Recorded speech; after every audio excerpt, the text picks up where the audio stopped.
తండ్రి గారు ప్రభువునందు నిద్రించినప్పుడు నేను బ్రదర్కి ఒక మెసేజ్ పెట్టాను. ఏ తండ్రికైనా సరే తన పిల్లలు ప్రయోజకులైతే చూడాలని అని ఉంటుంది, కానీ మీరు వందల వేల మందిని ప్రయోజకుల్ని చేయడం చూశారు ఆయన.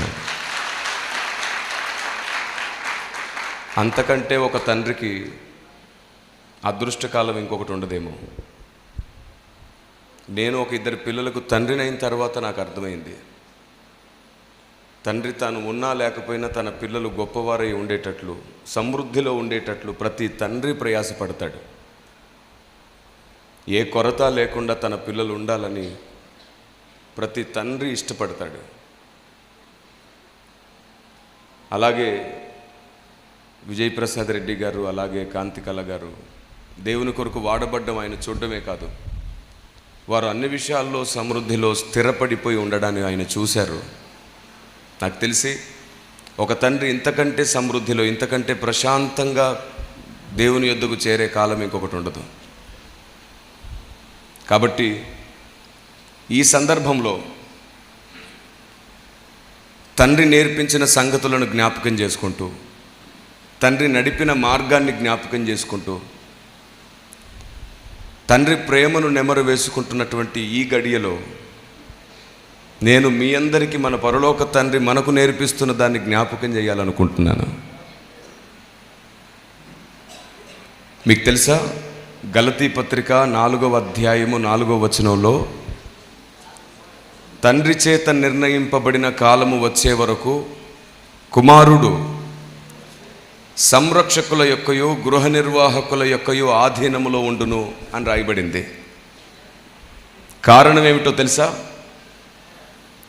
తండ్రి తన కుమారుడు ప్రయోజకుడు అవ్వాలి, నా ఆస్తి మొత్తానికి వారసుడు అవ్వాలి, నా పని మొత్తానికి వాడు సమర్థుడు అవ్వాలి, సకల విద్యా ప్రావీణ్యుడు అవ్వాలి అని తన కుమారుణ్ణి పసితనంలోనే సంరక్షకుల యొక్కయో గృహ నిర్వాహకుల యొక్కయో ఆధీనంలో ఉంచుతూ ఉంటారు. ఇది రోమా దేశంలో రోమియులకు ఉన్నటువంటి ఒక సాంప్రదాయం. దాన్ని ఉటంకిస్తూ పౌలు మాట్లాడుతున్నాడు. తండ్రి తన కుమారుణ్ణి వారసుడిగా అంగీకరించడానికి ముందు గృహ నిర్వాహకుల యొక్కయో సంరక్షకుల యొక్కయో ఆధీనంలో ఉంచుతాడంట. గృహ నిర్వాహకుడు సంరక్షకుడు కలిసి ఆ కుమారుణ్ణి సకల విద్యా ప్రావీణ్యుని చేసి తిరిగి తండ్రికి అప్పగించిన రోజు తండ్రి ఓ గొప్ప సభ నిర్వహించి తన బంధుమిత్రులను, స్నేహితులు అనేకుల్ని ఆహ్వానించి అంటాడంట, ఇది మొదలుకొని వీడు నా కుమారుడు, ఇది మొదలుకొని వీడు నా కుమారుడై ఉండడానికి అర్హుడు అని ప్రకటిస్తాడంట. వాస్తవానికి తండ్రికే పుట్టిన కుమారుడు, కానీ ఆ తర్వాతే అందరికీ పరిచయం చేస్తున్నాడు, ఇతడు నా కుమారుడు అనిపించుకుంటకు యోగ్యుడయ్యాడు అని. ఈ సందర్భాన్ని పౌలు జ్ఞాపకం చేస్తూ అటువలే మనమును అని అంటాడు. అవును, పరలోకపు తండ్రి ఈ భూమి మీద కూడా సంరక్షకుల చేతికి గృహ నిర్వాహకుల చేతికి మనల్ని అప్పగించాడంట. సంరక్షకులు అంటే సంఘ కాపరులు, గృహ నిర్వాహకులు అంటే వాక్య మర్మమును బోధించువారు. కొరింథీ పత్రిక మొదటి పత్రిక 4వ అధ్యాయం 1వ వచనాన్ని మీరు చూస్తే అక్కడ మర్మముల విషయములో గృహ నిర్వాహకులమని అని అంటాడు. కాబట్టి సంరక్షకుడు గృహ నిర్వాహకుడు కలిసి ఒక వ్యక్తిని తండ్రి అనుకున్నట్లుగా నిర్మించి తిరిగి తండ్రి చేతికి అప్పగించినప్పుడు కోటాను కోట్ల దేవదూతల ముందు దేవుడు కూడా మిమ్మల్ని నన్ను ఒప్పుకునే రోజు ఒకటి రాబోతుంది. వీరు నా కుమారులు కుమార్తెలు అనిపించుకున్నటకు యోగ్యులు అని ఒప్పుకుంటారు. ఒక మంచి మాట యోహాను సువార్త 17వ అధ్యాయం 17వ వచనంలో, నేను మిమ్మల్ని దాసులని పిలవడానికి ఇష్టపడట్లేదు, నేను మిమ్మల్ని స్నేహితులు అని పిలవడానికి ఇష్టపడుతున్నాను అంటాడు. అయితే అక్కడే ఒక మాట రాయబడింది, ఏమిటో తెలుసా? దాసుడు యజమానుడు చెయ్యు దానిని ఎరుగడు, గనుక నేను మిమ్మల్ని దాసులని పిలవక స్నేహితులని పిలుస్తున్నాను అంటాడు. అంటే యజమానుడు చెయ్యునదేమిటో తెలిస్తేనే మనం స్నేహితులం అవుతాం. యజమానుడు చెయ్యునదేమిటో తెలియకపోతే మనం ఆయనకు స్నేహితులం కాం, ఎప్పటికీ దాసులుగానే మిగిలిపోతాం. ఈరోజు పరిశుద్ధాత్మ దేవుని సహాయంతో ఈ మాట నేను మీతో చెబుతున్నాను. వారి తండ్రి వారికి నేర్పించినటువంటి పద్ధతులు, విధానాలు, సంస్కారం వాటన్నిటిని మనం వారి జీవితంలో చూస్తున్నాం. అలాగే మన పరలోకపు తండ్రి మనకు నేర్పించడానికి ఈ భూమి మీద ఎందరినో వాడుకుంటున్నాడు. ఆయన అనుకున్నట్లు మనం నిర్మించబడ్డ రోజునే, ఆయన అనుకున్నట్లు మనం సిద్ధపరచబడ్డ రోజునే కోటాను కోట్ల దేవదూతల ముందు ఆయన మనల్ని ఒప్పుకోబోతున్నాడు. వీరు నా స్నేహితులు, వీరు నా ప్రాణప్రియులు అని దేవుడు ఒప్పుకుంటాడు. దానియేలుతో ఏమంటాడు? అతడు నా ప్రాణమునకు ప్రియుడు. ఎందుకు ప్రాణమునకు ప్రియుడో తెలుసా?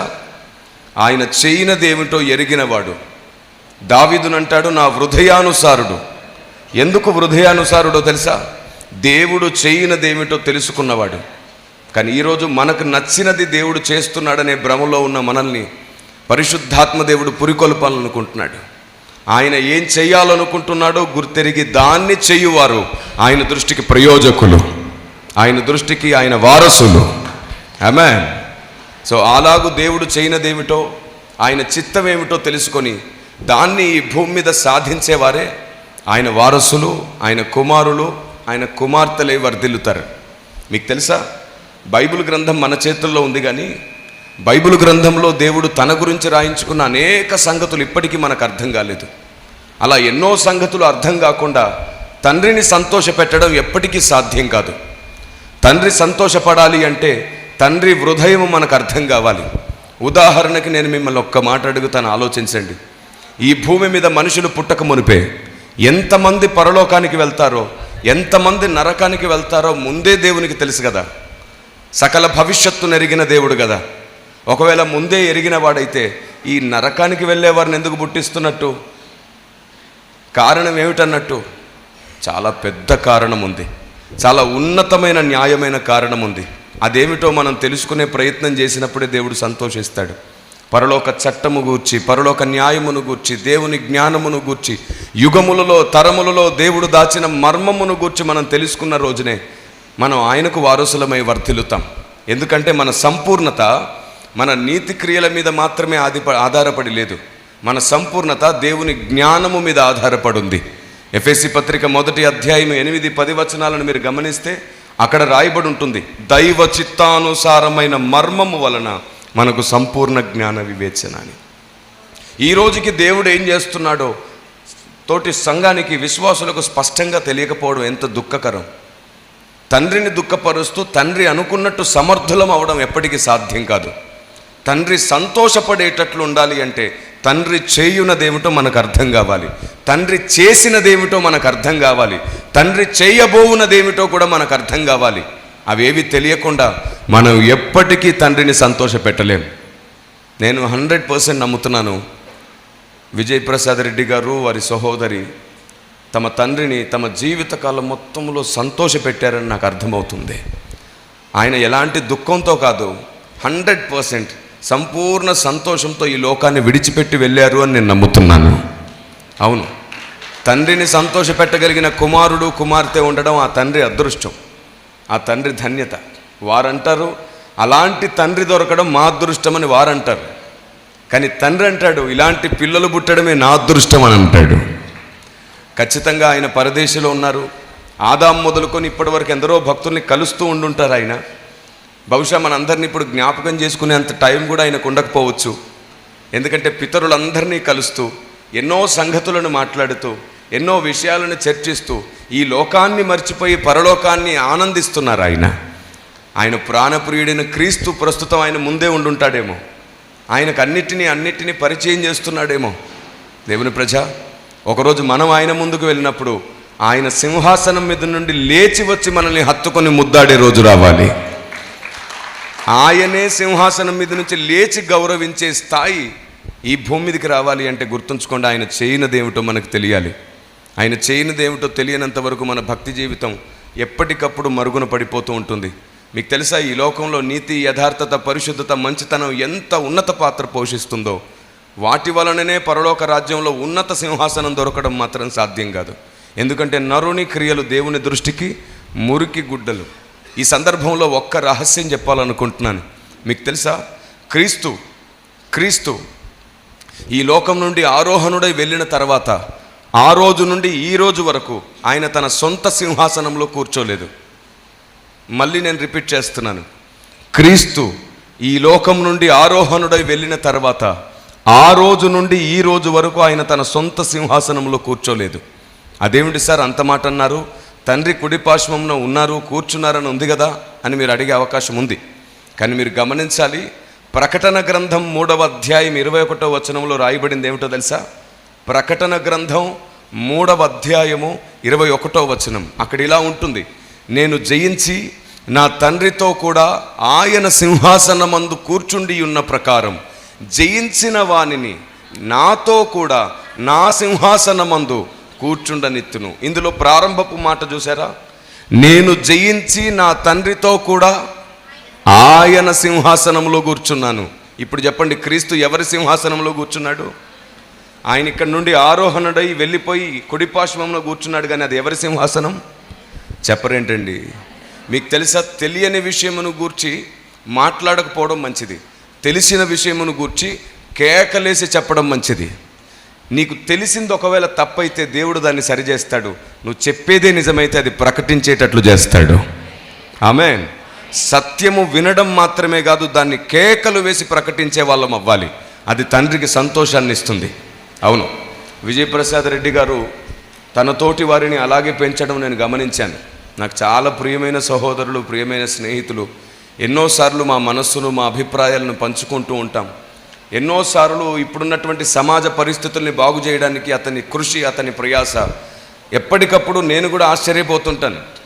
చాలా వేగంగా పరిగెత్తే మనసుతో పాటు చాలా వ్యూహంగా పరిగెత్తే జ్ఞానం దేవుడు ఆయనకి ఇచ్చారు. అందుకు నేను దేవుణ్ణి స్తుతిస్తున్నాను. మీకు తెలుసా, ప్రతిరోజు నేర్చుకుని ప్రతిరోజు మార్చుకునేవాడే గొప్ప భక్తుడవుతాడు. ఈ నేర్చుకోవడం, మార్చుకోవడం నేను ఆయనలో నిరంతరం చూస్తుంటాను. అందుకు అతడు నా ప్రియమైన స్నేహితుడు అని చెప్పడానికి నేను ఎప్పుడూ మొహమాట పడను. మీకు జ్ఞాపకం ఉండే ఉంటుంది, వివాదాలను కూడా కాదనుకొని మేము ప్రేమను పంచుకొని సత్యాన్ని నేర్చుకుంటూ ఉన్నాం. మా మధ్యలో ఎప్పుడు ప్రేమే సమన్వయతను కలగజేస్తూ ఉంటుంది. కాబట్టి సమాజాన్ని బాగు చేయడానికి, సమాజాన్ని సరిచేయడానికి దేవుని జ్ఞానం కావాలి, దేవుని మనస్సు కావాలి, దేవుని ఆలోచన విధానం కావాలి. మీకు తెలుసా, ఎవరికైనా సరే అపార్థమయ్యేటట్లు మాట్లాడడం అందరికీ వస్తుంది, కానీ చెప్పాల్సిన దాన్ని అర్థమయ్యేటట్లు చెప్పడం కొందరికే వస్తుంది. మనకు నచ్చినట్లు చెప్పడం వేరు, అందరికీ అర్థమయ్యేటట్లు చెప్పడం వేరు. ఈ చివరి రోజుల్లో అందరికీ అన్నీ అర్థమయ్యేటట్లు చెప్పాల్సి వస్తే ఎన్నింటినో ఓర్చుకుంటూ బతకాల్సి వస్తుంది.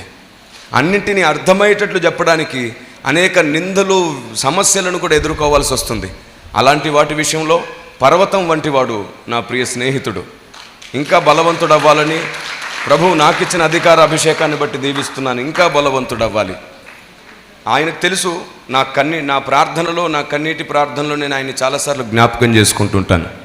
ఆయనకు తెలుసు, అందరితో అతడు కలుసుంటే బాగుండని ఎన్నో సంవత్సరాలు నేను ప్రార్థన చేసిన సందర్భాలు ఉన్నాయి.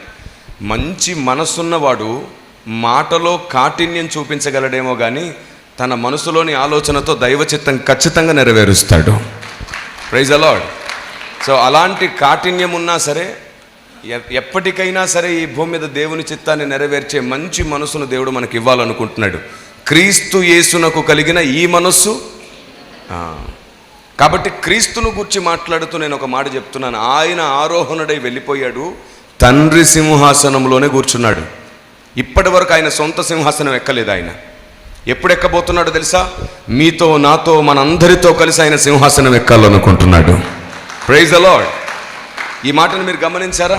ఆ 2వ లైన్లో చూడండి, నేను జయించి నా తండ్రితో కూడా ఆయన సింహాసనం ముందు కూర్చుండి ఉన్న ప్రకారం జయించు వానిని, అనగా మనందరితో కలిసి నేను నా సింహాసనంలో వారిని కూర్చుండనిత్తునన్నాడు. ఇప్పుడు ఆయన తన సొంత సింహాసనంలో ఎప్పుడు కూర్చుంటాడు? సమర్థులైన కుమారులను, కుమార్తెలను తీసుకొని కూర్చోబోతున్నాడు ఆయన. కాబట్టి మందిరానికి రావడం అంటే కేవలం నీతి మాటలతో జీవితాన్ని పబ్బం గడిపేయడం కాదు. సమస్త నీతికి ఆధారమైన దేవుని జ్ఞానాన్ని కూడా తెలుసుకుంటూ దేవుని హృదయానుసారులం అవ్వాలి. మీకు తెలుసా, ఆదికాండం మొదలుకొని ఇప్పటి వరకు చాలా సంగతులు బైబిల్ గ్రంథంలో ఉన్నా సరే మానవ మస్తిష్కానికి పొలిమేరలు ఉన్నందు చేత మనం చాలా విషయాలు గుర్తించలేం. అందుకు దేవుడు అనేకులకు ఆలోచన ఇచ్చి, జ్ఞానం ఇచ్చి మనకు నేర్పించేటట్లు చేస్తుంటాడు. ఒక చిన్న మాట మీ ముందుంచి నేను చిన్న ప్రార్థన చేస్తాను. మీరు చెప్పండి, దేవుడు ఆదాము అవ్వల్ని సృష్టించినప్పుడు ఏ తోటలో పెట్టాడు? కొంచెం గట్టిగా చెప్తారా? ఇంకొకసారి ఆలోచించి చెబుతారా? అది ఏ తోట? ఇంకొకసారి ఆలోచిస్తారా? ఏంటి సార్ 4 సార్లు అడిగారు అని అంటున్నారా? మీకు తెలుసా, ఆ తోటకు పేరు లేదు. మనం దాన్ని ఏదేను తోట అని పిలుస్తున్నాం, కానీ నిజానికి ఆ తోటకు పేరు పెట్టబడలేదు. ఆదికాండం 2వ అధ్యాయం 8వ వచనాన్ని మీరు ఒకసారి తరచి చూడండి. అక్కడ ఏదేను తోట అనే మాట ఉందా?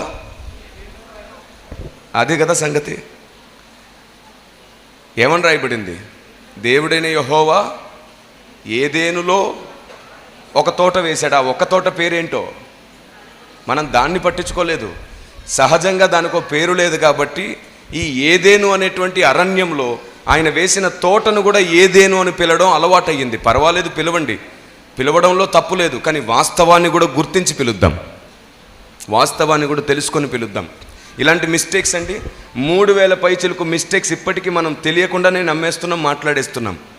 దాదాపుగా 20 సంవత్సరాల నా సేవా జీవిత అనుభవంలో నేను ఒక 3000 పైచిలకు మిస్టేక్స్ నేటి మన కుటుంబమైన క్రైస్తవ సమాజం తొందరపడి మాట్లాడడాన్ని, తొందరపడి చదివేయడాన్ని చూస్తున్నాను. ఒకప్పుడు నేను అలాగే చదివాను, కానీ ఆత్మదేవునితో గడపగా దేవుడు నాకు ఇచ్చిన జ్ఞానము, కృప మీ ముందు కూడా నేను ప్రకటిస్తున్నాను. ఒక మనుషుడు తన సొంత జ్ఞానముతో దేవుని చిత్తం నెరవేర్చలేడు. ఆత్మదేవుని సహాయముతోనే దేవుని చిత్తం నెరవేర్చగలుగుతాడు. ఆమేన్. అలాగూ ఆత్మదేవుని చిత్తాన్ని, తండ్రి చిత్తాన్ని నెరవేర్చే వీరులై, అభిషక్తులై, బలవంతులై, ప్రార్థనా యోధులై, నిజమైన శిష్యులై మీరు వర్ధిల్లుదురుగాక. మీరు తండ్రిని ఎదుర్కొనే రోజు వచ్చినప్పుడు తండ్రి గర్వపడేటట్లు మీరు ఎదుగుదురుగాక. ఇప్పుడు తండ్రి మొదట వెళ్ళిపోయారు.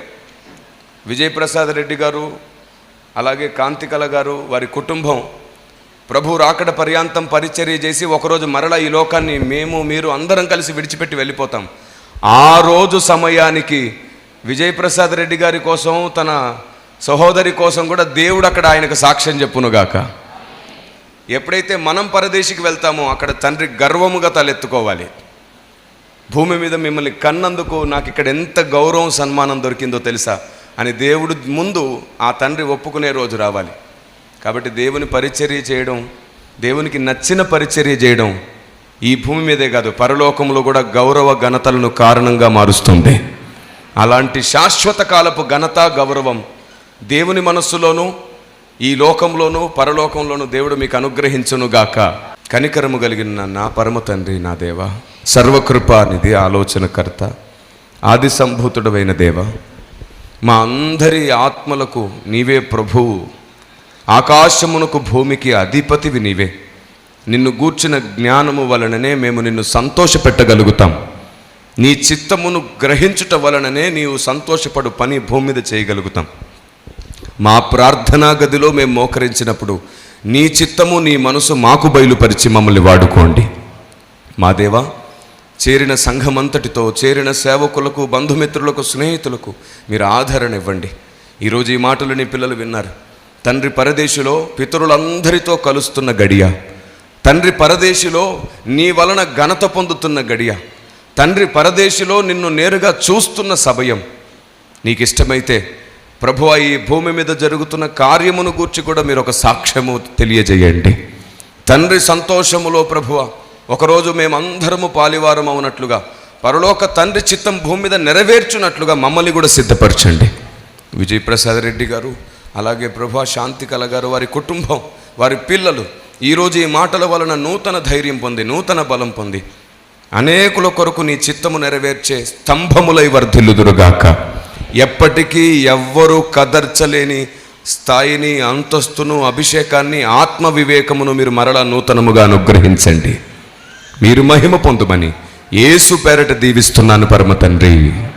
ఆమె. ఒట్టు పెట్టి పిలిస్తే వచ్చేవాడు అతిథి, పిలవకుండా తెలియకుండా వచ్చేవాడు రక్త సంబంధి. ఈరోజు నేను ఎంతమంది రక్త సంబంధికుల్ని సంపాదించుకున్నాను.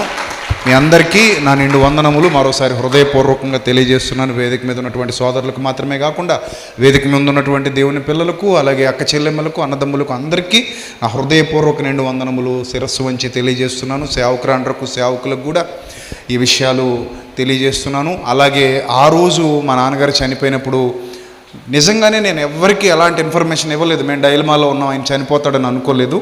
సో ఆ రోజు కూడా చాలామంది దైవ సేవకులు మీరు చూశారు లైవ్లో, నేను పేరు పేరున చెప్పక్కర్లేదు, చాలామంది దైవ సేవకులు రావడం, ఆ కార్యక్రమంలో ఉండడం, మమ్మల్ని ఆదరించడం, మా కోసం ప్రార్థన చేసి వెళ్ళడం జరిగింది. ఆ తర్వాత ఈ 11 రోజులు కూడా టెంట్లో కూర్చున్నప్పుడు చాలామంది దైవ సేవకులు అక్కడికి వచ్చారు, మాతో పాటు ఉన్నారు. చాలామంది విశ్వాసులు వచ్చారు, మాతో పాటు ఉన్నారు. చాలామంది ఫోన్ చేశారు, దూర ప్రాంతాల్లో ఉన్నవాళ్ళు పలకరించారు. చాలామంది వాట్సాప్లో మెసేజ్ చేశారు. ఇప్పటికీ వారి కుటుంబాల్లో మా కోసం ప్రార్థిస్తున్న వారందరికీ కూడా నా హృదయపూర్వక నిండు వందనములు ప్రభు పేరిట తెలియజేస్తున్నాను. అలాగే వేదిక మీద ఉన్న నా ఆత్మీయులందరికీ, ఇప్పటివరకు నాతో మీ అందరితో మాట్లాడిన నా ఆత్మీయులందరికీ మరోసారి నా హృదయపూర్వక నిండు వందనములు తెలియజేస్తున్నాను. 2 తెలుగు రాష్ట్రాల్లోనే కాకుండా దేశవ్యాప్తంగా, ప్రపంచవ్యాప్తంగా ఎంతోమంది ఆత్మీయుల్ని నేను సంపాదించుకుని ఈరోజు నా కుటుంబం దేవుని సేవలో నిలబడింది. ఈరోజు నేను ఇంత గొప్పగా వర్ధిల్లడానికి కారణం పునాది వేసింది మాత్రం ఖచ్చితంగా మా నాన్న. నేను ఎప్పటికి మర్చిపోను. ఆయన లేకపోతే మేము లేము, ఆయన లేకపోతే మా కుటుంబం లేదు, ఆయన లేకపోతే మాకు జీవితమే లేదు. ఇది ఒక బిడ్డగా నేను సగర్వంగా చెప్తాను, ఎందుకంటే నేను ఒక బాధ్యత గల తండ్రికి కుమారుడిగా పుట్టాను. ఆయన చిన్నతనం నుంచి ఇప్పటి వరకు మమ్మల్ని ఎప్పుడూ బాధ్యతారాహిత్యంగా చూడలేదు, చాలా బాధ్యతగా మమ్మల్ని పెంచారు. ఆయనకున్నంతలో ఆయన కష్టాలు వచ్చినా, నష్టాలు వచ్చినా, ఇరుకులు వచ్చినా, ఇబ్బందులు వచ్చినా ఆయన ఆ శ్రమలు ఎదుర్కొన్నారు, ఆయన ఆ ఇబ్బందులు ఎదుర్కొన్నారు తప్ప ఆ ఇబ్బందులు మా దాకా ఏనాడు తీసుకురాలేదు. అలా ఆయన చిన్నతనం నుంచి కూడా మమ్మల్ని చాలా బాధ్యతగా పెంచినటువంటి తండ్రి. చాలామంది పిల్లలకు అలాంటి తల్లిదండ్రులు దొరకపోవచ్చు, మాకు అది దేవుడిచ్చినటువంటి ఒక గొప్ప వరం అని నేను ఇప్పటికీ భావిస్తాను. అలాంటి గొప్ప తండ్రిని కోల్పోయినందుకు గాను నేను చాలా ధైర్యంగా ఉంటాను. ఏ విషయానికి అంత తొందరగా మెల్ట్ అయిపోను. నాకు చాలా లోపల కోర్లో చాలా బలంగా ఉంటాను. నేను చాలా సమాధి కార్యక్రమాలకు వెళ్ళాను, చాలామందిని సమాధి చేసి వచ్చాను, కానీ ఎప్పుడు కూడా నేను అంతగా ఓపెన్ అవ్వలేదు. కానీ మా నాన్నగారి దాకా వచ్చేసరికి కొంచెం ఓపెన్ అయిపోయాను, నాకు తెలియకుండానే జరిగింది అది. ఇందాక మ్యాథ్యూస్ అన్న చెప్పినట్టుగా కొన్ని బంధాలు తెగిపోయేటప్పుడు చాలా బాధను మిగులుస్తాయి. అంటే ఇంక మళ్ళీ ఈ బంధం మనకి తొందరలో దొరకదు, ఇంకా టైం పడద్దేమో, నిరీక్షణ కలిగి ఎదురు చూడాలేమో అనే ఒక బాధతో ఆ క్షణంలో మనం ఉద్వేగానికి లోనవుతూ ఉంటాం. అలా ఉద్వేగానికి లోనయ్యే విధంగా మా నాన్నగారు మమ్మల్ని పెంచారు. ఎవరికైనా ఒకటి ఉంటుంది కదా, ఆయన చాలా బలవంతుడు. ఈ ఊళ్ళో అందరికీ తెలుసు ఆయన ఎంత బలవంతుడో, ఈ చుట్టుపక్కల మా బంధువులకి, మా స్నేహితులకి అందరికీ తెలుసు ఆయన ఎంత బలవంతుడో. ఒక్క పాయింట్ గుర్తు చేసుకుంటాను ఆయన గురించి. 2 చేతులు వెనక్కి పెట్టుకుని, నా చిన్నతనంలో నా కాళ్ళతో చూసింది, 2 చేతులు వెనక్కి పెట్టుకుని పళ్ళతో పెసల బస్తా కొరికి పట్టుకుని పైకి లేపిన ఘన చరిత్ర అయింది. పెసల బస్తా పళ్ళతో అంత టీత్ అంత గట్టిదైంది. అలా ఆ పెసల బస్తాను అలా పైకి లేపి మాకు చూపించేవారు. మమ్మల్ని చేతుల మీద నిలబెట్టుకుని అలా పైకి లేపేవారు. అప్పుడే నాకు అనిపించేది, మా నాన్న నా హీరో, బతికినంతకాలం మా నాన్నలాగే బలంగా ఉండాలి అనిపించేది. నిజం, బలహీనంగా ఉండకూడదు, మా నాన్నలాగా బలంగా ఉండాలి అనిపించేది. ఎందుకంటే ఆయన అంత బలంగా ఉండేవారు, అంత బలమైన వ్యక్తి. ఆయన 100 కేజీల బస్తా అలా చేతుల మీద లేపి పైకి నిలబెట్టేసేవారు. అంత బలవంతుడైన వ్యక్తి అయినా. కాబట్టి ఇంకా ఆయన హెల్త్ కాన్షియస్ అయితే కనుక 100 నాట్అవుట్ అనిపించుకునేవారు. కానీ అంత హెల్త్ కాన్షియస్ కాదు, పూర్వపు మనిషి కదా, పూర్వకాలపు మనిషి. ఆయనకి శరీరాన్ని ఎలా కాపాడుకోవాలి, ఏం తినాలి, ఏం తినకూడదు, ఇవన్నీ పెద్ద పట్టింపుల్లో ఉండేవి కాదు. ఏదైనా తినొచ్చి ఏం కాదు అన్నట్టు ఉండేవారు అనమాట. సో అలా షుగర్ని లెక్క చేయలేదు ఆయన. షుగర్ లెక్క చేయకపోవడం వల్ల అది ఇంత దాకా తీసుకొచ్చింది. ఏదేమైనప్పటికీ ఆయనకు దేవుడిచ్చినటువంటి సమయం అయిపోయింది, ఆయన వెళ్ళిపోయారు. ఈరోజు ఇంత ఘనంగా ఈ కార్యక్రమం నిర్వహించడానికి ప్రధాన కారణం కూడా అదే. మా నాన్నగారి అంతిమ సంస్కారాలు ఘనంగా జరగాలనుకున్నాం. ఆయన కోరుకున్నట్టుగా ఆయన్ని మా తాత ఇచ్చిన పొలంలోనే పాతిపెట్టడం జరిగింది. బాధ్యత గల తండ్రిగా ఆయన ఎప్పుడూ మమ్మల్ని డిసప్పాయింట్ చేయలేదు. హీఈస్ మై ఫాదర్ అని గర్వంగా చెప్పుకునే విధంగానే మమ్మల్ని పెంచారు. సో అందుకే ఇందాక మ్యాథ్యూస్ అన్నట్టు ఆయన ప్రసాద్ రెడ్డి గారి తండ్రి అని చాలామందికి తెలుసు, అఫ్ కోర్స్. బట్ నేను ఇప్పటికీ సంతోషపడేది, నేను ఒక వెంకటరెడ్డి గారి అబ్బాయిని అని చెప్పుకోవడానికి చాలా సంతోషపడతాను, చాలా గర్వపడతాను. అలాంటి గొప్ప పునాది మాకు ఆయన వేసి వెళ్ళిపోయారు. ఆయనను గూర్చి ఆలోచిస్తున్నప్పుడు నాకు బైబిల్ గ్రంథంలో ఒక విషయం గుర్తొచ్చింది. చూడండి, ఆదికాండం 50 అధ్యాయం 1 నుంచి 3 వచనాలు. యోసేపు తన తండ్రి ముఖం మీద పడి అతనిని గూర్చి ఏడ్చి అతను ముద్దు పెట్టుకుంటాడు. చూడండి, యోసేపు తన తండ్రి ముఖం మీద పడి అతని గూర్చి ఏడ్చి అతన్ని ముద్దు పెట్టుకుంటాడు. ఇది ఒక తండ్రి ఎడబాటు, యాకోబు అనే ఆయన ఎడబాటు తట్టుకోలేని యోసేపు. చాలా సంవత్సరాలు వాళ్ళిద్దరూ దూరంగా ఉన్నారు. అయినప్పటికీ కూడా ఈయన వెళ్ళిపోతున్నాడు అన్నప్పుడు యోసేపు చాలా బాధపడ్డాడు, యోసేపు చాలా ఏడ్చాడు. ఆ తండ్రి ముఖం మీద పడ్డాడట. తండ్రి ముఖం మీద పడి అతని గురించి ఏడ్చి అతన్ని ముద్దు పెట్టుకున్నాడు. యాకోబుకు కూడా యోసేపు అంటే చాలా ఇష్టం. ఒక నిలువుటంగి, ఒక అందమైన రంగురంగుల నిలువుటంగి చేపించాడు. యోసేపు కుట్టించాడు ఒక చిత్ర విచిత్రంగా ఉండేటువంటి నిలువుటంగి.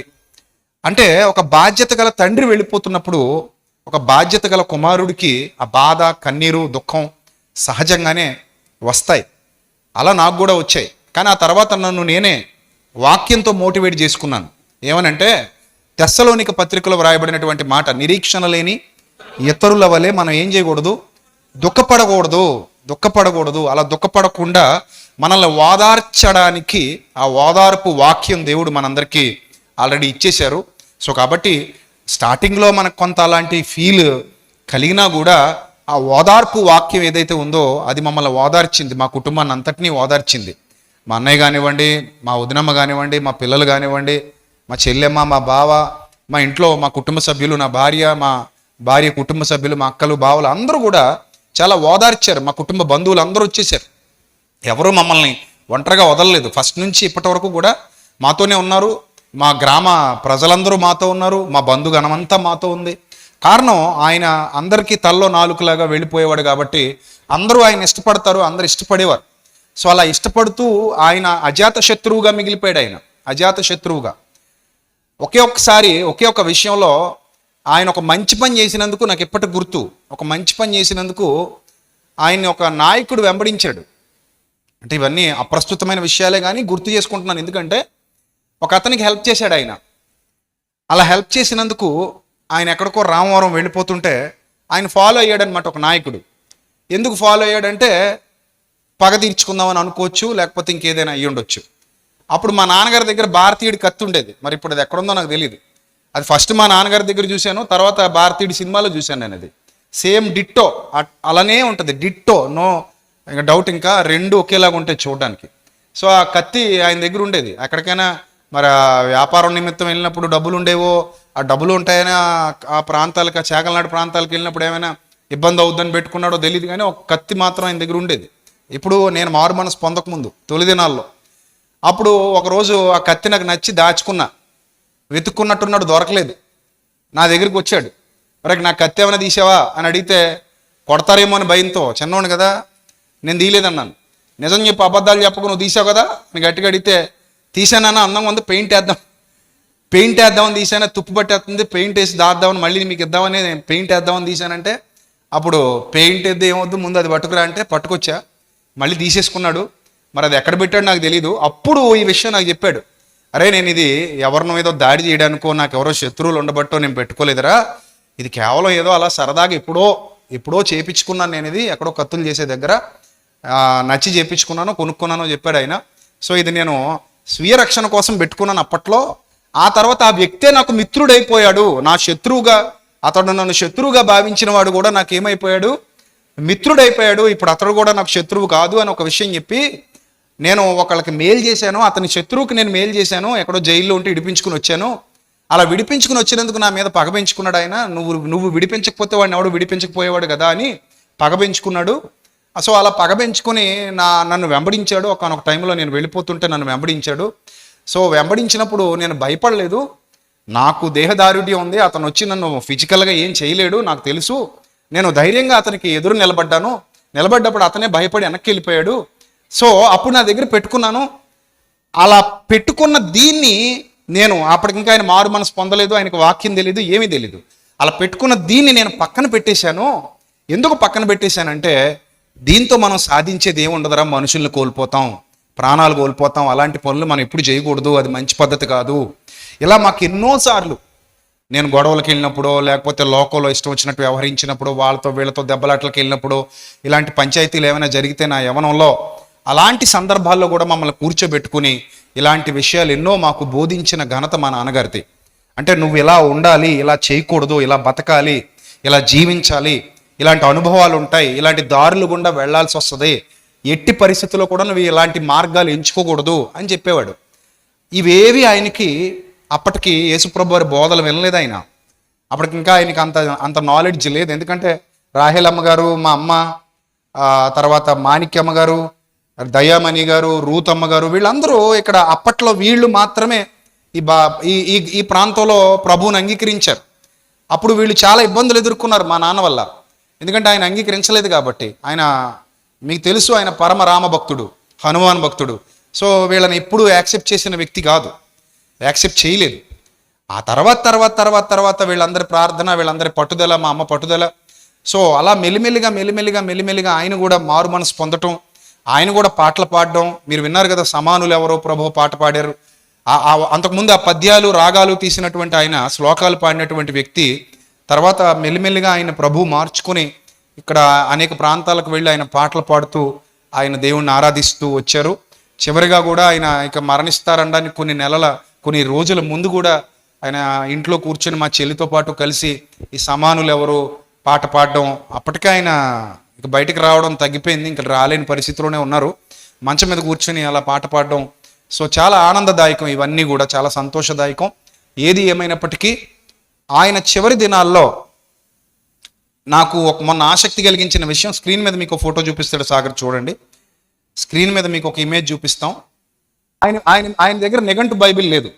మన దగ్గర అయితే నిఘంటు బైబిల్స్ ఉంటాయి. ఆయనకి ఇంటర్నెట్ తెలియదు. ఆయనకి ఇంటర్నెట్ వాడకానికి ఆయన దగ్గర ఫోన్ లేదు. ఆయనకు ఫోన్ వాడడం రాదు. ఆయన ఎప్పుడూ అలాంటివి కోరుకోలేదు. ఆయన చదువుకున్న వచనాలు, ఆయన చదువుకున్న అధ్యాయాలు ఎన్నున్నాయి, ఏం చదివాడు, ఎన్ని చదివాడు, ఏ పుస్తకం చదివాడు, చూడండి ఎంత చక్కగా రాసుకున్నాడు ఆయన. మొన్ననే మా చెల్లె మా పుస్తకం తెచ్చిస్తే నేను ఆనందపడి ఫోటో తీసుకున్నాను. చనిపోయిన తర్వాత దొరికింది ఆ పుస్తకం. ఆయన పొద్దులు రాసుకున్నవి, ఆయన బస్తాలు ఎన్ని వచ్చాయి, పంట ఎంత పండింది, ఎన్ని కాటాలు వచ్చాయి, ఎన్ని కాటాలు ఎవరికి మగత పోసారు, ఇవన్నీ రాసుకున్నారనమాట. ఆయన ఎవరికి కౌలుకి ఇచ్చారు, ఇదన్నీ రాసుకున్నారు. చూడండి ఆయన చదివిన అధ్యాయాలు, ఆ గ్రంథాల పేర్లు. నిజానికి ఆయనకి నిఘంటు బైబిల్ లేదు.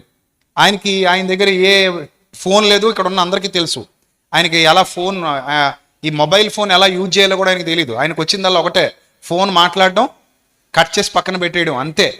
మనలాగా ఆయనకి నెట్వర్క్ ఎలా యూజ్ చేసుకోవాలో కూడా తెలియదు. కానీ ఆయన చదువుకున్న బైబిలు చదువుకుంటూ ఇన్ని అధ్యాయాలు ఉన్నాయి, నేను ఇన్ని అధ్యాయాలు చదువుకున్నాను అని ఆయనే లెక్క పెట్టుకొని, నేను చదువుకున్న అధ్యాయాలు ఇన్ని అని ఆ అధ్యాయం పూర్తయిపోయిన తర్వాత రాసుకునేవాడు అనమాట. అలాగా ఆయన నిత్యం బైబిల్తో చాలా సమయం గడిపేవాడు అనటానికి నిదర్శనం ఆయన రాసుకున్నటువంటి ఆ పేపర్. అది నాకు చాలా ఆనందాన్ని ఇచ్చింది, చాలా సంతోషాన్ని ఇచ్చింది. నేను దేవునికి కృతజ్ఞతలు చెల్లించుకున్నాను. తండ్రి, ఆయన హృదయంలో మీరు చాలా వాక్యం ఉంచారు. చాలా కష్టపడి ఆయన చదువుకున్నాడు, ఆయన నేర్చుకున్నాడు, ఆయన ధ్యానించేవాడు. సో ఆయన మీ చిత్తానుసారంగా మమ్మల్ని పెంచాడు, మాకు చక్కటి మార్గోపదేశం చేశాడు. మా చెల్లెమ్మ చెప్పినట్టుగా చాలా విధాలుగా మాకు, మా అన్నయ్యకి కానీ నాకు కానీ సహాయపడ్డాడు. ఎంత భరోసా అంటే, చాలా చిన్నప్పుడు మేమందరం చిన్నపిల్లలం. మా అన్నయ్యకి ఏదో చిన్న సమస్య వచ్చింది, హార్ట్లో సమస్య వస్తే మా అన్నయ్య భయపడుతున్నాడు. ఆ రోజుల్లో ఆపరేషన్స్ అంటే చాలా వింతగా, విడ్డూరంగా అనిపించేవి, చాలా ఖర్చుతో కూడుకున్నవిగా అనిపించేవి మా చిన్నతనంలో. ఎక్కడికో వైజాగ్ పోవాలట, ఎక్కడికో విజయవాడ పోవాలట అనేవారు.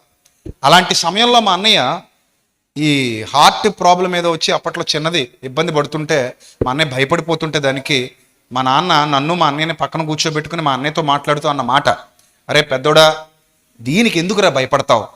ఒకవేళ నీ కోసం అమ్మాల్సి వస్తే మొత్తం పొలం అమ్మేస్తా, మొత్తం ఇల్లు అమ్మేస్తా, నీకు ఆపరేషన్ చేయించి నిన్ను బతికించుకుంటా అని మా అన్నయ్య భుజం మీద చెయ్యేసి మాట్లాడితే, ఆ రోజు నుంచి మా అన్నయ్యకి చాలా ధైర్యం వచ్చేసింది. ఆటోమేటిక్గా తగ్గిపోయింది మందులు వాడడం ద్వారా. ఆపరేషన్ దాకా వెళ్ళలేదు. కానీ అంత ధైర్యాన్ని ఇచ్చే తండ్రి ఉండడం ఎంత అదృష్టం చెప్పండి.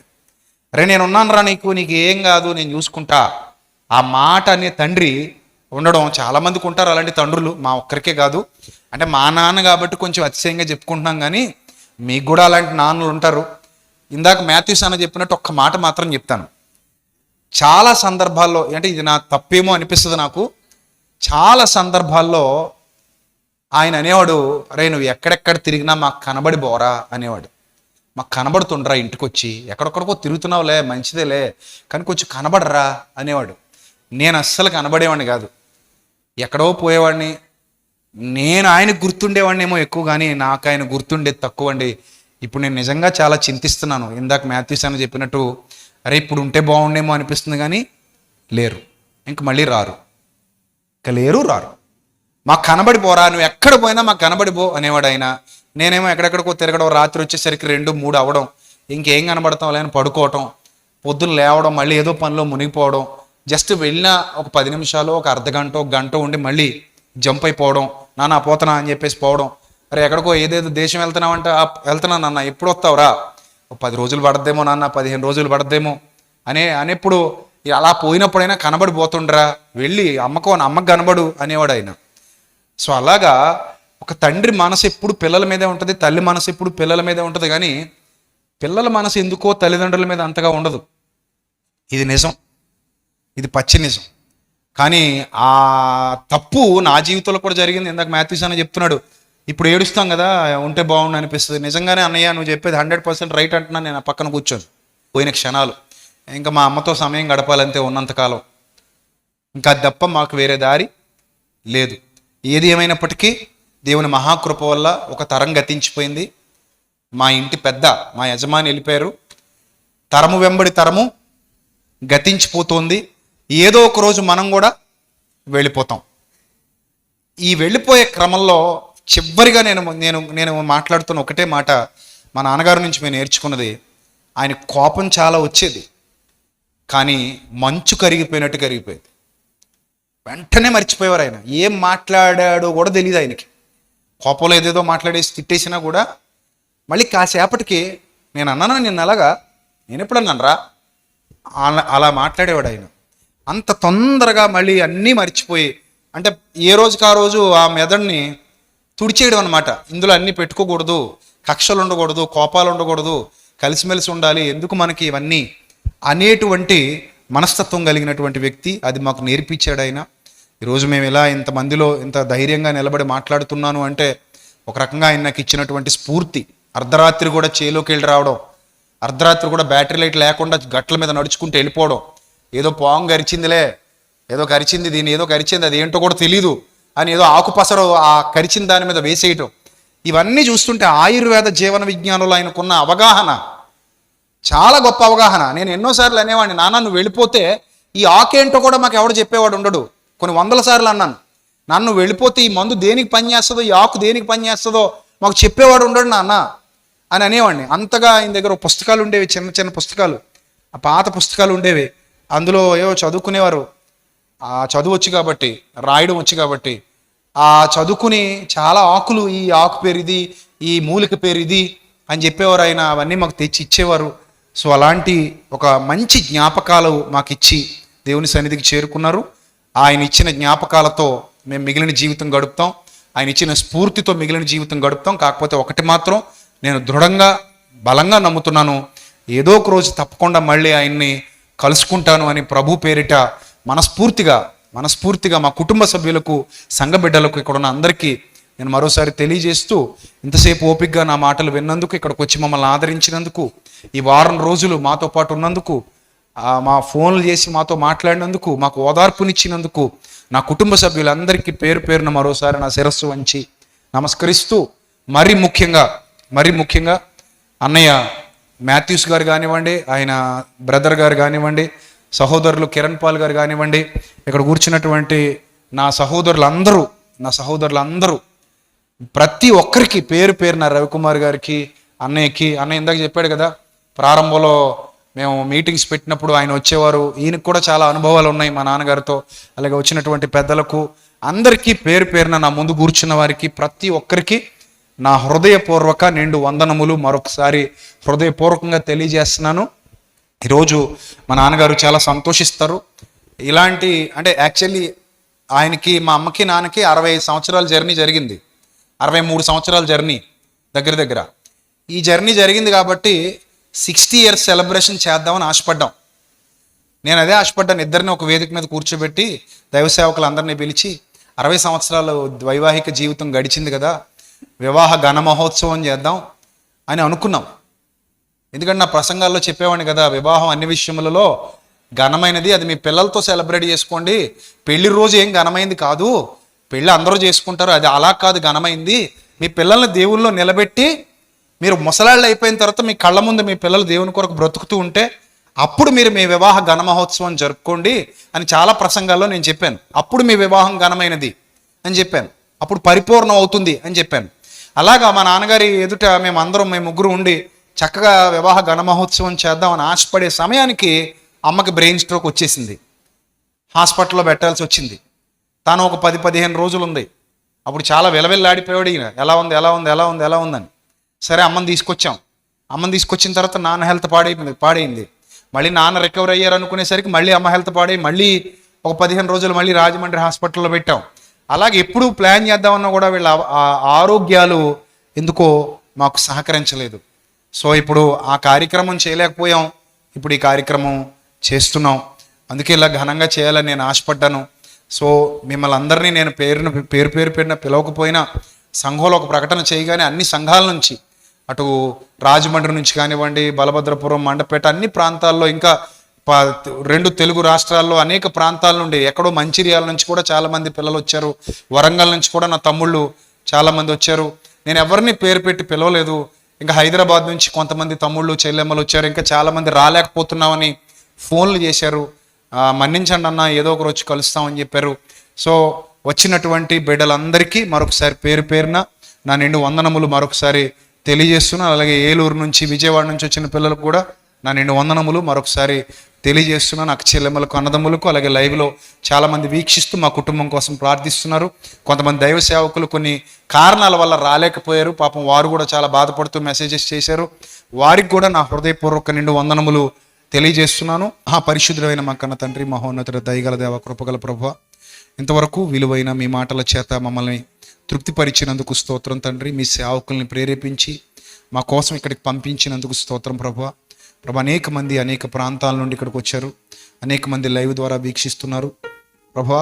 మా నాన్నగారు మీ సన్నిధిలో ఉన్నారని నమ్ముతున్నాం ప్రభువా. ఆయన తన జీవితకాలం అంతయు మీ యందు భయభక్తులు కలిగి జీవించారు ప్రభువా. ఎన్నో బలహీనతలు ఉన్నప్పటికీ ఆ బలహీనతలన్నీ మీ కుమారుడైన క్రీస్తు రక్తంలో కడుగుబడి శుద్ధీకరింపబడి ప్రభువా, మేమందరము విశ్వాసులముగా, పరిశుద్ధులముగా మీ సన్నిధిలో నిలువబడి యుగయుగాలు మీ సన్నిధి కాంతిలో ఆనందించగలిగే భాగ్యాన్ని మాకు ఇచ్చి, మా బలహీనతలను బట్టి మీ కుమారుని సిలువకు అప్పగించి ఆయన ద్వారా గొప్ప రక్షణ భాగ్యాన్ని మాకు ప్రసాదించినందుకు, మా అతిక్రమములన్నిటినీ తుడిచివేసినందుకు మీకు కృతజ్ఞత, స్తుతి, స్తోత్రాలు చెల్లిస్తున్నాను తండ్రి. ప్రభా, ఈరోజు ఇంత గొప్ప వేదిక మాకు ఇచ్చినందుకు ఏమిచ్చి మీ రుణం తీర్చుకోగలం. అనేక ప్రాంతాల నుండి దైవ సేవకుల్ని మా కోసం ఇక్కడికి రప్పించడం మాత్రమే కాదు, అనేక ప్రాంతాల నుండి విశ్వాసులైన మీ పిల్లల్ని కూడా ఇక్కడికి రప్పించుకున్నారు ప్రభా. మాకు చక్కటి ఆదరణ అనుగ్రహించారు. ఇంకను ప్రభా, అనేక ప్రాంతాలకు మీ యొక్క సత్య సువార్త వ్యాపింపజేయడానికి ప్రభా, అనేక మందిని మీ సత్యంలో నిలబెట్టడానికి, నీతి మార్గంలో నడవడానికి మీ కృపను మాకు తోడుగా ఉంచుతున్నందుకు స్తోత్రం తండ్రి. పిల్లలందరినీ బలపరచండి, మీ కృపలో భద్రపరచండి, జ్ఞానం ఇవ్వండి, వివేకం ఇవ్వండి. మీ సత్య మార్గంలో కడవరకు నమ్మకస్తులుగా మమ్మల్ని నిలువబెట్టి మా కుటుంబాన్ని మీ పాద సన్నిధిలో నిలుపమని వేడుకుంటూ, మా నాన్నగారిని ప్రభా సంపూర్ణ ఆయుష్తో ఈ భూమి మీద ఉంచినందుకు, ఆయన బాధ్యతను నెరవేర్చి మీ సన్నిధికి చేరే అవకాశం ఇచ్చినందుకు మరోసారి కృతజ్ఞత, స్తుతి, స్తోత్రాలు చెల్లిస్తూ మా కొరకు రాని ఉన్న ప్రభు అయిన క్రీస్తు పేరిట ఈ ప్రార్థన మనవులు సమర్పించి మీ వద్ద నుండి తిరిగి జవాబు పొందుకుంటున్నాం మా కన్న తండ్రి. ఆమేన్.